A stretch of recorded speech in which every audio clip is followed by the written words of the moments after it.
வணக்கம், நான் சினிமாரசிகன். பாண்டியராஜ் டைரக்ஷனில் ஜெயராம் ஊர்வசி நடிப்பில் இன்னைக்கு தேட்டரில் ரிலீஸ் ஆகிருக்கக்கூடிய பரிமளா அண்ட் கோ படம் எப்படி இருக்குன்னு பார்க்கலாம் வாங்க. சமீப காலமாக திருஷ்யம் அந்த மாதிரியான ஸ்டைலில் நிறைய படங்கள் வந்துட்டு இருக்கு. போன வாரம் பிளாஸ்ட் அந்த படம்லாம் வந்தது.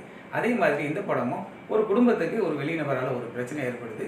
அந்த குடும்பம் அந்த பிரச்சனையிலேருந்து எப்படி மீண்டு வந்தாங்க அப்படின்னு சொல்லக்கூடிய ஒரு ஒன்லைன் கதை தான் இது. ஆனால் இந்த படம் வந்து ஒரு காமெடி ஜேனரில் சொல்லியிருப்பாங்க. ஜெயராம் ஊர்வசி தம்பதிகளை காட்டுறாங்க. அவங்களுக்கு 2 பெண் குழந்தைங்க. இந்த கல்லூரி படிக்கிற வயசில் அந்த 2வது பெண் குழந்தைய வந்து அந்த ஏரியாவில் இருக்கக்கூடிய ரவுடி சாண்டி, அவர் தான் வில்லனாக வர்றாரு. அவர் வந்து ஃபிசிக்கலாக டார்ச்சர் பண்ணுறாரு. அப்புறமா என்ன லவ் பண்ணணும்னு சொல்லிட்டு துறைச்சா அந்த பொண்ணை தொந்தரவு பண்ணிக்கிட்டே இருக்கிறாரு. ரொம்ப நாளாக பண்ணிகிட்டு இருக்காரு. ஒரு கட்டத்தில் அந்த குடும்பத் தலைவர் ஜெயராம் அந்த நபரை கொலை செஞ்சா எப்படின்னு சொல்லி அவர் யோசிக்கிறாரு. அந்த மொத்த குடும்பமும் அதுக்கு சரின்னு யோசிக்கிறாங்க. இந்த சமயத்தில் அடுத்த நாள் மர்மமான முறையில் அந்த நபர் கொல்லப்பட்டு கிடைக்கிறாரு.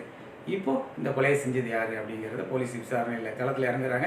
மிஸ்கின் தான் அந்த போலீஸ் ஆஃபீஸர் வர்றாரு. இப்போது இந்த 4 பேருமே அவங்களுக்குள்ளேயே இந்த கொலை யார் செஞ்சதுன்னு ஒருத்தர் சந்தேகப்படுற மாதிரி இந்த காட்சிகளை நகர்த்தி கொண்டு போயிருப்பாங்க. இதில் இந்த சம்பவத்தை செஞ்சது யார் அப்படிங்கிறத கிளைமேக்ஸை சொல்லியிருப்பாங்க.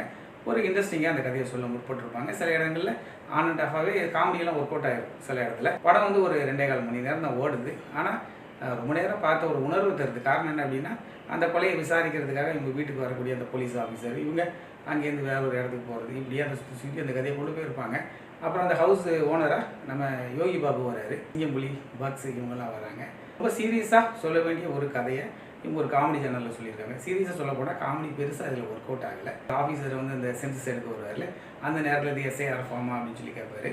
எங்களுக்கெல்லாம் ஓட்டு வருமானு அவர் கேட்குறது. ஊர்வசி சொல்லுவாங்க, சுதந்திரம்னு பேர் வச்சுக்கிட்டு வாழ்க்கை ஃபுல்லாக வருஷம் ஃபுல்லாக அந்த கிச்சன்லேயே இருக்கிறேன்னு சொல்கிறது. இப்படி சில இடங்கள் ரொம்பவே நல்லா இருந்தது. ஜெயராமுடைய வழக்கமான நடிப்பு, ஊர்வசியுடைய வழக்கமான நடிப்பு, அப்புறம் அவங்களுக்கு மகள்களாக நடித்த அந்த 2 பேர் அவங்களுடைய பர்ஃபார்மன்ஸ் எல்லாமே ரொம்ப நல்லா இருந்தது. ஒரே ஒரு விஷயம் மட்டும் நம்மளால் ஏற்றுக்கவே முடியல. என்ன அப்படின்னா, அந்த 2வது பொண்ணை வந்து தொந்தரவு பண்ணுறாருலே அந்த வில்லன், அவர் வந்துட்டு எவ்வளவோ டார்ச்சர் கொடுக்குறாரு. ஆனால் கூட அந்த பொண்ணுக்கு அவர் மேலே ஒரு ஈர்ப்பு ஏற்படுறதா அந்த கதையை கொண்டு போயிருப்பாங்க.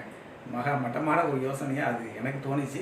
நீங்கள் இந்த படம் பார்த்துருந்தாலும் அந்த காட்சியை பற்றி நீங்கள் அதை பற்றி என்ன நினச்சிங்க அப்படிங்கிறது இந்த கமெண்ட்டில் பதிவு செய்யுங்க. ஒரு பொழுது போகணும் அப்படின்னா அந்த படத்தை பார்த்து ரசிக்கலாம். கண்டிப்பாக சந்திப்போம். இந்த சேனல் பிடிச்சிருந்தா லைக் பண்ணுங்கள், கமெண்ட் பண்ணுங்கள், ஷேர் பண்ணுங்கள். நன்றி.